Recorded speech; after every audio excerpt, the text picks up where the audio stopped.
So for the past 5 years, I've played this game called Rainbow Six Siege.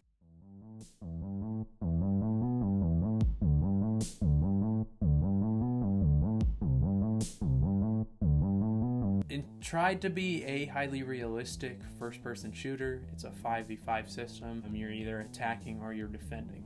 And like I said, I've played it for 5 years, and I've always wondered, how in the heck has this game survived 5 years in a world where FPS shooters come out every single year? You got a new Call of Duty every single year, and for a long time that kind of just defined how FPS shooters were. But Siege has somehow managed to survive this trend. So I decided to dive into the history of Siege to find out why it has survived this long.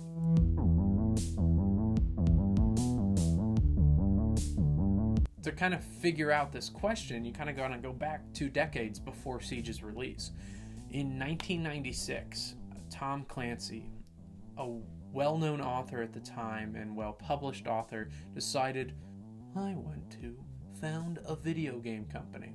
And then he founded Red Storm Entertainment. And 2 years later, they came out with their first game, Rainbow Six, which was a highly tactical, highly realistic first-person shooter that required you to have a planning phase before you infiltrated a building. And oftentimes you would take 30 minutes to 45 minutes planning out this mission that would last you maybe a minute, maybe 5 minutes. And it was so different than any other FPS on the market. The Rainbow Six franchise was always about being different than other FPSs. We're not this arcadey shooter that you can take up a bunch of damage and then kill someone. In Rainbow Six, if someone died, they were dead for the duration of the game.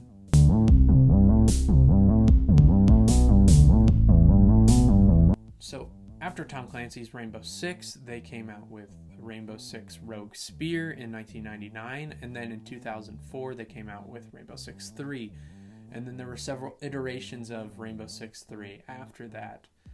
But these games were largely the same as the very first game, just improvements in graphics, improvements in AI, and just overall general tweaks to that base formula. And Rainbow Six was still this series that was vastly different than anything else on the market at the time. I'm not really going to talk about the next couple of games because they were largely a departure from the series. They were more arcadey shooters. They were a lot alike the other FPSs at the time, whereas the earlier games were departures from the typical formula of an FPS point-and-shoot adventure.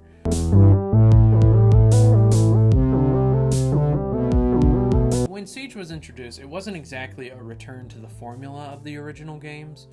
It was more a conglomeration of some aspects of the original games and more modern aspects of Vegas and Vegas 2. So obviously the fundamental base of the game is an attack and defend format. 5 attackers are trying to take and destroy something that 5 other players are defending. It's a very simple, simplistic format. But what the game also brought back is the planning phase. The first 30 seconds or so of every round, the defenders have a chance to modify their environment to help them defend themselves against the attackers, and the attackers have that time to kind of scope out what the defenders are doing and maybe make their plan of attack around what the defenders are doing. Another positive thing about the planning phase is the ability to play the game at the pace you want. You could be an attacker and then see that someone has a weakness in their defense. You know, they didn't barricade a certain wall, and you could plan your entire attack around busting open that wall and just charging in as fast as you can. If a defense is particularly competent and their defense is really hard to attack, you can choose to play it really slowly and methodically. So a lot of the positives about Siege is up to the player, which makes it really fun to play, and really it gives the game a variety, so you really have almost complete control on how you want to play the game. From its conception, Rainbow Six has largely been a departure from the modern FPS, and Rainbow Six Siege is no different. When it came out the same time as, I don't even know what Call of Duty, I think it was Ghosts. The game's incredibly difficult. just like the original games where you had to intensely plan or you were just going to get destroyed. Rainbow Six Siege is the same way. You have to intensely plan every single movement that you have, or you're going to get domed from somewhere that you didn't even know. Or you're going to get killed from an angle that you can't even see because you didn't drone out or you didn't plan properly your attack. And that's why you see a lot of new players, they'll go multiple rounds without being able to fire a shot because they just get killed before they could see anyone, because experienced players know all the angles, know different ways to attack a certain objective that a new player might not even know. That makes it really rewarding because you really have to play the game, you really have to learn the maps, you really have to learn how everything interacts with one another, because once you do that, then you unlock that variable gameplay that I was talking about earlier. Then you unlock different ways to play the game, and you can understand, hey, if this person is in this corner, let's attack them from these different angles and basically dump ammo into their face without them knowing. And when you get to that point, it's so rewarding because you know all of the effort that it took to get to that one place. But that also means that you will be on the receiving end of that dumping a lot. And a lot. I've put a stupid amount of time into this game, and the majority of that time has me being killed.